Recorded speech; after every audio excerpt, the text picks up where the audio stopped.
Jumpa lagi para sahabatku terkasih dimanapun berada. Semoga kita semua dalam keadaan baik dan sehat. Para sahabatku terkasih, sesi ini saya mengajak kita untuk melihat satu tema penting. Dan ini sekaligus menjadi pertanyaan dari salah seorang sahabat kita di kolom komentar pada video sebelumnya. Pertanyaannya demikian dan ini sekaligus menjadi tema yang akan kita lihat dalam sesi ini.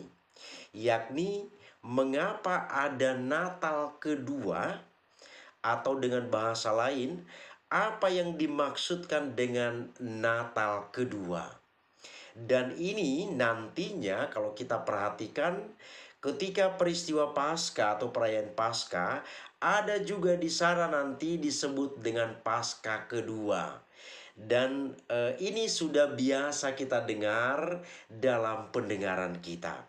Para sahabatku terkasih dimanapun berada, bicara tentang ajaran iman gereja Katolik, dalam video-video sebelumnya sudah banyak saya katakan bahwa ajaran iman gereja Katolik itu begitu banyak. Gereja Katolik tidak kekurangan ajaran-ajaran iman.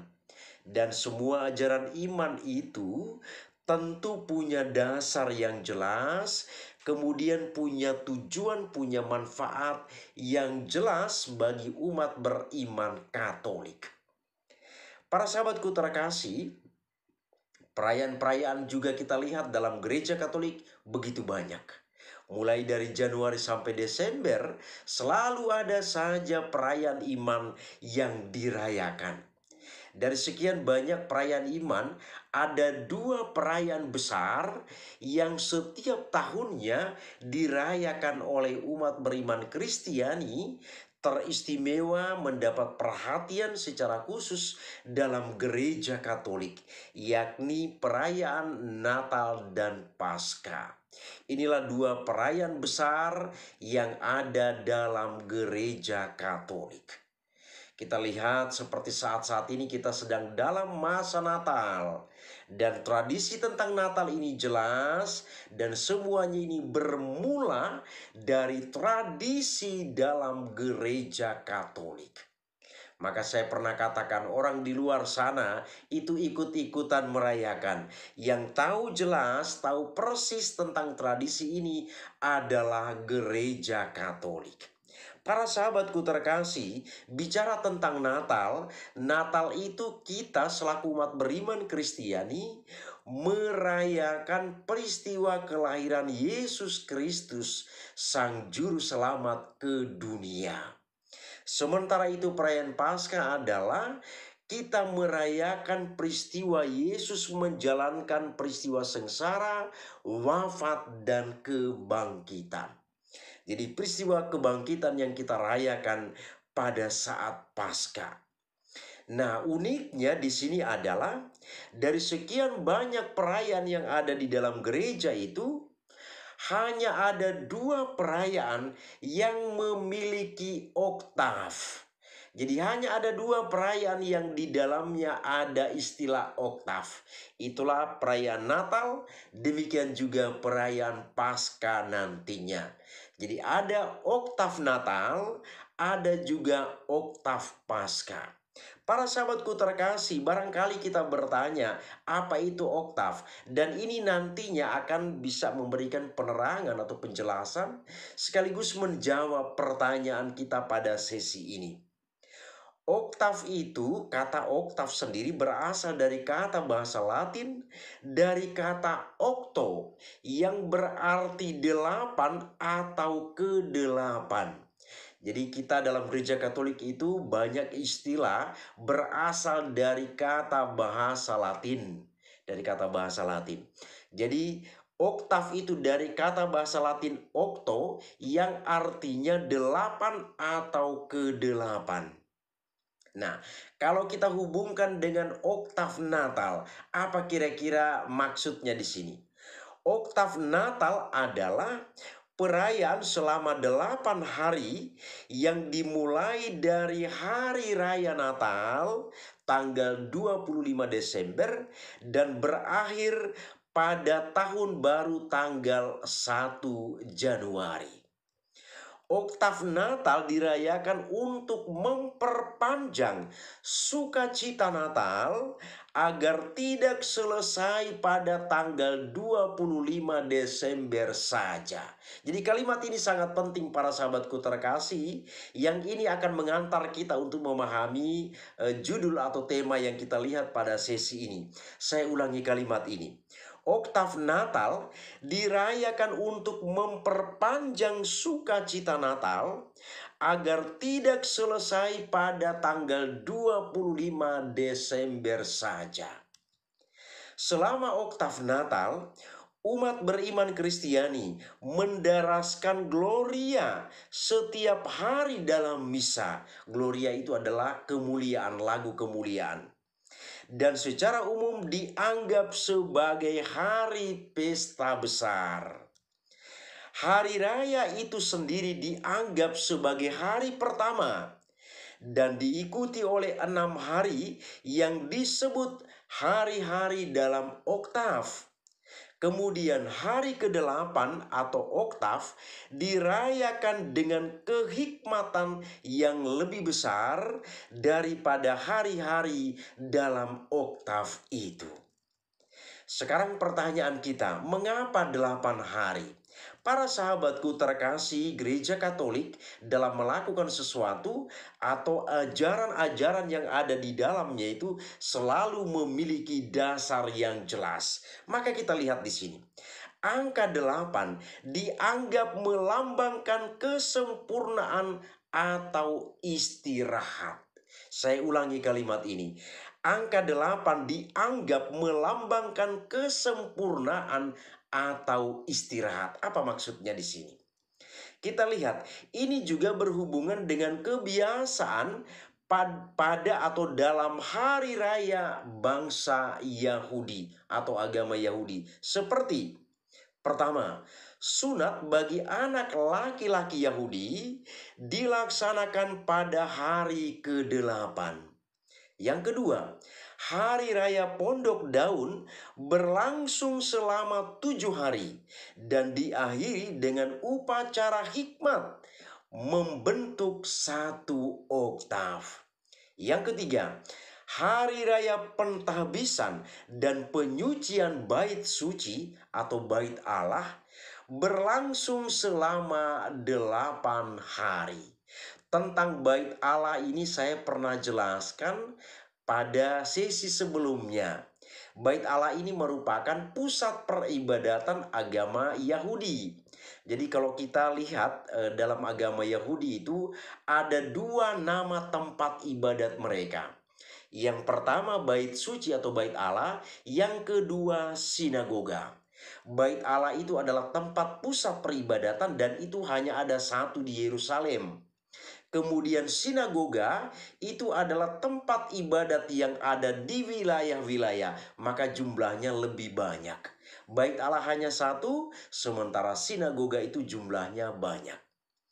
Para sahabatku terkasih, selanjutnya dikatakan juga bahwa Yesus bangkit dari kematian pada hari ke-8. Itulah sebabnya hari Minggu dianggap setara dengan hari-hari hikmat. Kita ketahui bersama bahwa hari Minggu itu dihitung sebagai hari pertama, sekaligus juga menjadi hari yang ke-8. Maka di sini ada kesinambungannya. Perkembangan oktav dalam liturgi berlangsung secara bertahap dan baru pada abad ke-8 Roma merayakan oktav untuk hari-hari raya tertentu. Jadi di abad ke-8 semuanya mulai menjadi jelas. Para sahabatku terkasih, kita lihat beberapa perayaan di dalam masa atau oktav Natal itu. Kita lihat contoh yang pertama. Oktav Natal itu diawali dari hari raya Natal tanggal 25 Desember sebagai hari kelahiran Yesus Kristus Juru Selamat. Kelahiran Yesus membawa sukacita bagi orang-orang yang merayakannya.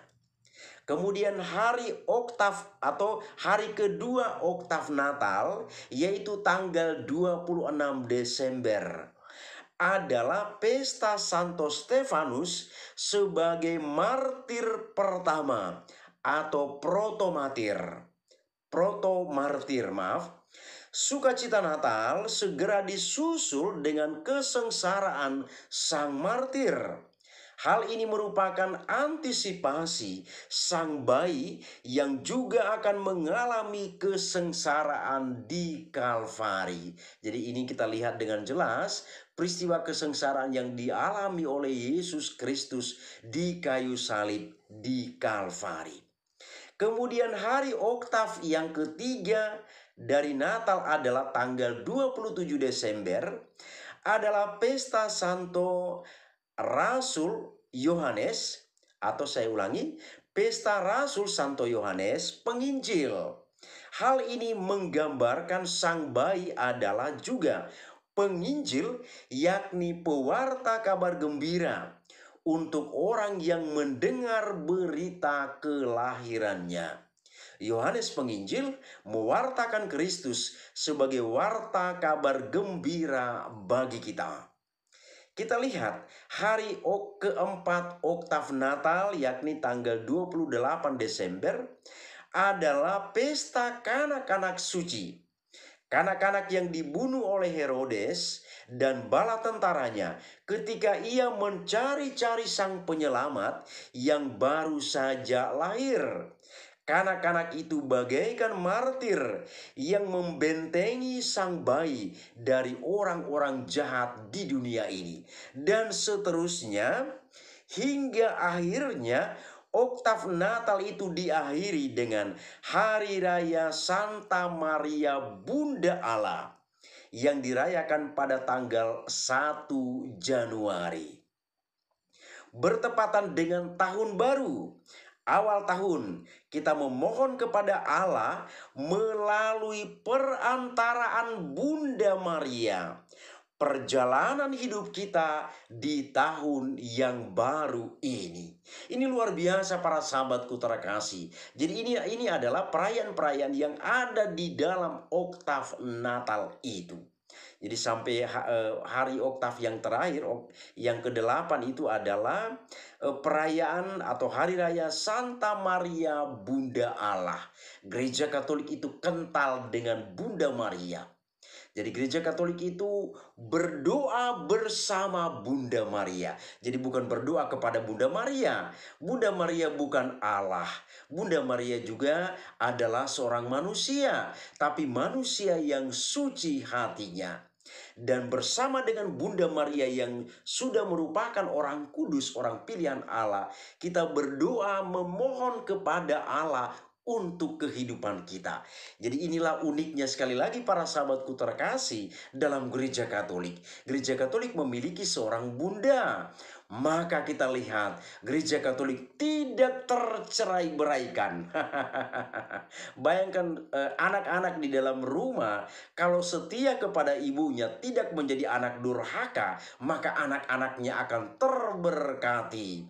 Tapi kalau anak-anak di dalam rumah itu menjadi anak durhaka, maka anak-anak itu tidak terberkati dan akan menjadi tercerai-berai. Para sahabatku terkasih, maka kita sampai pada kesimpulan. Berapa lama perayaan Natal dalam gereja Katolik? Sekaligus juga mengapa ada Natal kedua? Ini sekaligus memberikan kita kesimpulan. Berdasarkan laman resmi The Pilar Katolik, perayaan Natal bagi umat Katolik berlangsung selama 8 hari. Itulah disebut dengan oktav Natal itu. Jadi berdasarkan laman resmi dari The Pilar Katolik, perayaan Natal bagi umat Katolik berlangsung selama 8 hari. Artinya apa para sahabatku terkasih? Perayaan Natal itu dirayakan selama 8 hari berturut-turut. Maka kita lihat di sini. Mulainya kapan perayaan Natal itu? Yakni tanggal 25 Desember itu sebagai Natal pertama. Kemudian tanggal 26 Desember sebagai Natal kedua. Lalu tanggal 27 Desember sebagai Natal ketiga. Lalu tanggal 28 Desember sebagai Natal keempat, tanggal 29 Desember sebagai Natal kelima, tanggal 30 Desember sebagai Natal keenam, tanggal 31 Desember sebagai Natal ketujuh, dan tanggal 1 Januari sebagai Natal ke-8. Itulah oktav Natal itu. Maka di sini terjawab pertanyaan, mengapa ada Natal kedua dalam gereja Katolik? Atau dari mana asal-usul Natal kedua itu? Maka kita lihat di dalam gereja Katolik itu ada perayaan Natal yang kedua. Demikian juga nanti ketika kita merayakan Paskah, ada perayaan Paskah yang kedua. Ini kurang lebih benang merah yang bisa kita lihat sehingga memberi jawaban bagi kita bahwa mengapa ada Natal kedua di dalam gereja Katolik. Nah, sebenarnya ada istilah Natal ketiga, keempat, dan seterusnya. Tapi lebih familiar dalam gereja Katolik adalah Natal pertama dan Natal kedua. Sementara Natal ketiga, keempat, dan seterusnya kurang familiar. Karena Natal kedua itu lebih dekat dengan hari raya Natal. Jadi Natal pertama itu dilaksanakan pada tanggal 25 Desember. Dan Natal kedua itu dilaksanakan pada tanggal 26 Desember. Jadi seharusnya ada di dalam gereja Katolik itu perayaan Natal itu sampai dengan Natal ke-8. Tetapi yang sering dirayakan di sini adalah Natal pertama dan Natal kedua. Walaupun Natal ketiga, keempat, dan seterusnya tetap dirayakan, hanya nama atau sebutan ini tidak begitu familiar dalam kehidupan kita. Demikianlah para sahabatku terkasih ulasan tentang pertanyaan ini, mengapa ada Natal kedua atau apa yang dimaksudkan dengan Natal kedua. Semoga ulasan ini bermanfaat bagi kita. Terima kasih, Tuhan memberkati.